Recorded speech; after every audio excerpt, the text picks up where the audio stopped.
Alô galera, Vasquenares aqui, Marcelo falando. Já soltei um vídeo aí hoje analisando o primeiro tempo de Vasco e Santos, né?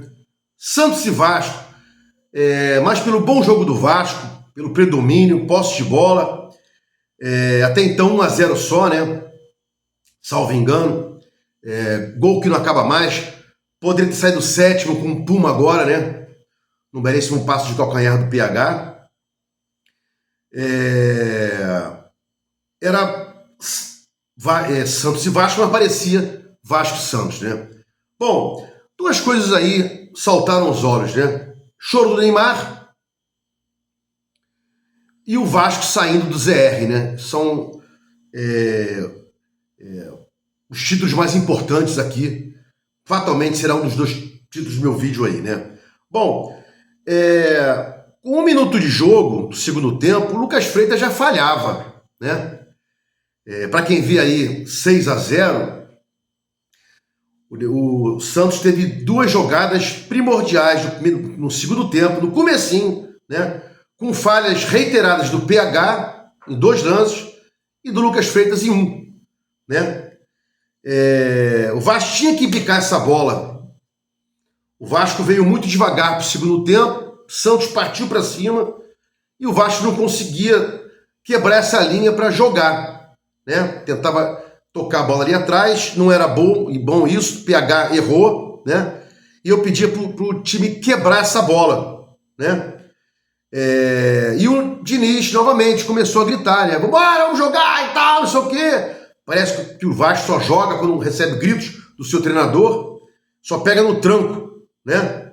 E eu falava no primeiro vídeo que eu soltei hoje sobre o primeiro tempo, mesma coisa, né? O Diniz dizendo, vocês são medrosos e tal, no primeiro tempo, e no segundo tempo também falou isso aí, porque o Vasco entra devagar para jogar, né? Falha do PH saindo com a bola, depois outra falha para não marcar o ponta do Santos. Santos bota uma bola na trave, né? No segundo ataque deles. Podia ser uma virada do Santos, né? E aí, o Diniz, naquela psicologia dele, chamando o time, vambora, e tal, não sei o quê, e aí os gols do Vasco começaram a sair, né? Começaram a sair. Golaço do David, num cruzamento um cruzamento, não vou lembrar agora de quem, acho que foi do Nuno, né? E aqui os gols saíram aí em contumácia, né?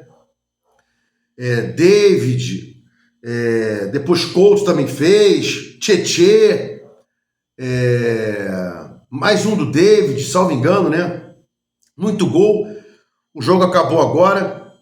Eu não anotei isso, né? E também não é o mais importante, não. O mais importante é saber que o Vasco, como eu falei no vídeo anterior e nos vídeos que eu soltei para trás, né? Que há vida sem Verratti.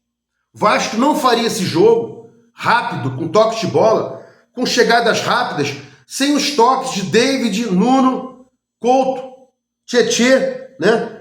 Sem o Verratti para atrapalhar. O Verratti atrapalha nessa situação. E o Verratti vem atrapalhando o jogo do Vasco, né? Algumas discussões entre Couto e o Verratti no jogo anterior, a não sequência, mas muito bem o Nuno, muito bem o David, Couto, Rayan também nesse toque de bola, né? Depois teve um pênalti aí para o Vasco, bem marcado, e o Vasco seguia fazendo gols, né? Jogando bem.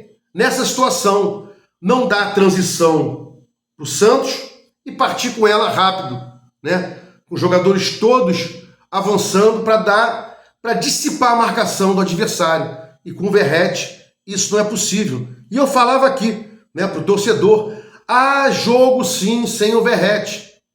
O Vasco, ele pode jogar melhor nessa situação. E às vezes, por baixo não dá muito certo, né?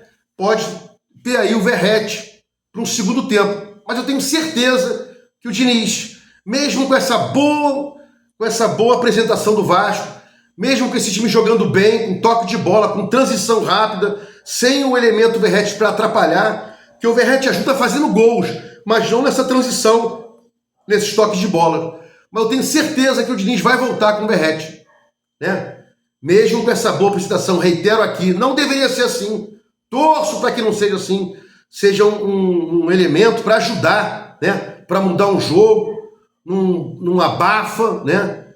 Mas Vasco bem, fazendo os gols, dessa transição rápida, depois dos 10 minutos, né? Parando de dar mole para o Santos, depois deu em 2 ou 3 jogadas, Diniz dando esporro no time, né? E bem, Vasco bem, fazendo os seus gols. Mas eu queria tocar no seguinte assunto, né? Não sou resultadista, e nunca vou ser, né? E não obstante essa bela vitória do Vasco, vou cobrar mais jogos assim do Couto. Vou cobrar mais jogos assim do Couto, né? Ainda é pouco porque ele ganha um jogo que ele fez agora, bom, contra um time grande, fora da casa do Vasco, num jogo importante, né? Contra o Neymar. E eu falava isso. O futebol que o Couto vinha jogando é de um ex-jogador em atividade, né? Talvez ele tenha achado o espaço dele dentro de campo, sem bater com os zagueiros, jogando até um pouco afastado dos volantes do time oponente. E balançar como ele balançou hoje, aparecendo solto. Pode ser aí o caminho, o espaço que o Couto deve achar dentro do campo, que ele achou hoje. Mas reitero aqui, Coutinho tem que jogar assim mais vezes, né? Com mais intensidade, e o Verratti não jogando ajudou ele sendo o arco e tendo mais flechas para ele tocar, né? Nuno, Ryan, o David, né? O próprio Tietê já ia segurando um pouco mais. Tietê fez até gol de cavadinha, Couto também.